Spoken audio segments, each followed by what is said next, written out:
Friends ఇదే iQOO 10R mobile. జనరల్గా iQOO mobile గురించి మాట్లాడినట్టయితే తక్కువ ప్రైస్ సెగ్మెంట్లో మంచి ఫీచర్స్ని ప్రొవైడ్ చేస్తూ ఉంటారు కదా. సో మరి ఈసారి ఈ మొబైల్ కూడా అలానే వస్తుందని చెప్పేసి మనం అనుకోవచ్చు.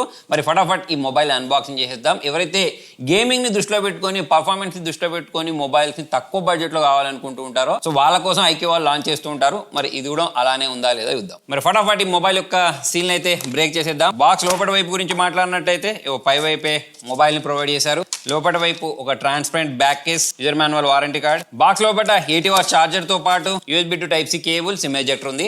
దీని చుట్టూ ఉన్న ఈ కవర్ ని రిమూవ్ చేసేద్దాం. ఈసారి కలర్ పరంగా మొబైల్ అనేది కొత్తగా అనిపిస్తుంది. సో పై వైపు స్పీకర్ కింది వైపు noise cancellation, Type-C port, SIM tray provide చేసేసారు. ఇటువైపు volume rockers, power on button ఉంది. ఇంకో సైడ్ ఎటువంటి బటన్స్ లేవు. మొబైల్ యొక్క వెయిట్ డిస్ట్రిబ్యూషన్ అనేది బానే ఉంది. ఇన్ హ్యాండ్ ఫీల్ కూడా బానే ఉంది. జనరల్ గా మనకి వీళ్ళ బ్రాండ్ లో కర్వ్ డిస్ప్లే కంటే ఫ్లాట్ డిస్ప్లేస్ కనిపిస్తూ ఉంటాయి. ఎందుకంటే మనకు మొబైల్ చేతిలో పట్టుకుంటే కంఫర్ట్గా ఉంటుంది గేమింగ్ చేసేటప్పుడు. సో దాన్ని దృష్టిలో పెట్టుకొని అన్నట్టు.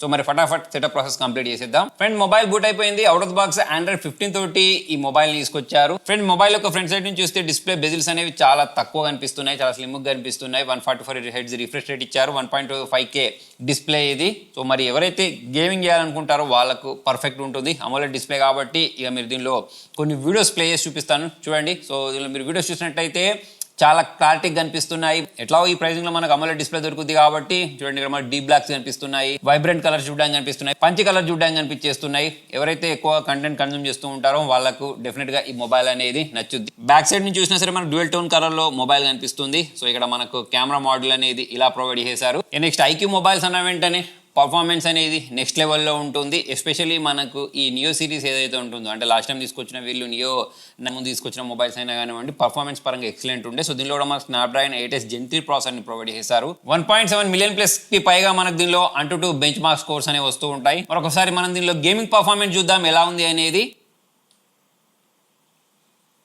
ఫ్రెండ్స్ గేమింగ్ చేసినప్పుడు ఎక్కడ కూడా ల్యాగ్ అనిపించట్లేదు, స్మూత్గానే హ్యాండిల్ చేస్తుంది.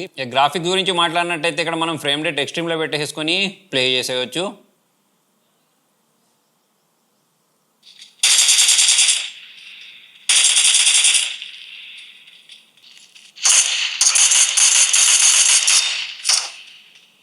ఇట్లా కొట్టినా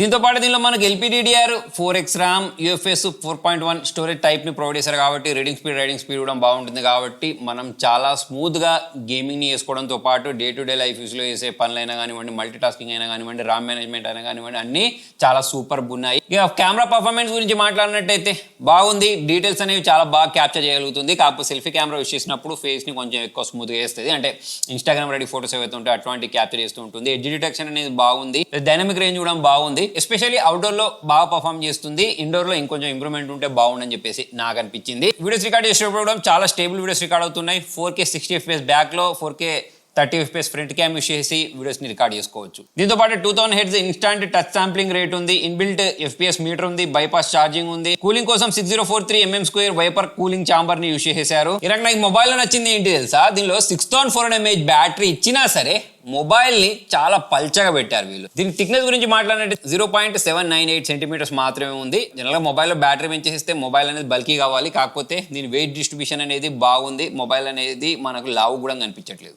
దీంతో పాటే మనం ఫొటోస్ క్యాప్చర్ చేసినప్పుడు మనకు కావాల్సిన ఏ ఫీచర్స్ ఏవైతే ఉంటాయో వాటిని కూడా ప్రొవైడ్ చేశారు. అంటే ఒక ఫోటో క్యాప్చర్ చేసిన తర్వాత దానిలో ఏదైనా అరెస్ట్ చేయడమైనా కానివ్వండి, మనం ఏదైనా టెక్స్ట్ ఉంటే దాన్ని సమ్మరైజ్ చేయడమైనా కానివ్వండి, ఇక మన డే టు డే లైఫ్ లో వాడే అన్ని రకాల ఏ ఫీచర్స్ కూడా దీనిలో ప్రొవైడ్ చేశారు. ఇక బ్యాటరీ బ్యాకప్ అనేది ఇంతకుముందు ఎట్లా మనకు 80 వాట్ ఫాస్ట్ ఛార్జర్ తో పాటు 6400 mAh బ్యాటరీ ప్రొవైడ్ చేసిన కారణంగా ఆరంగా 1 డే వరకు అయితే బ్యాటరీ బ్యాకప్ వచ్చేస్తుంది. ఒకవేళ మీరు గేమింగ్ చేసినా సరే.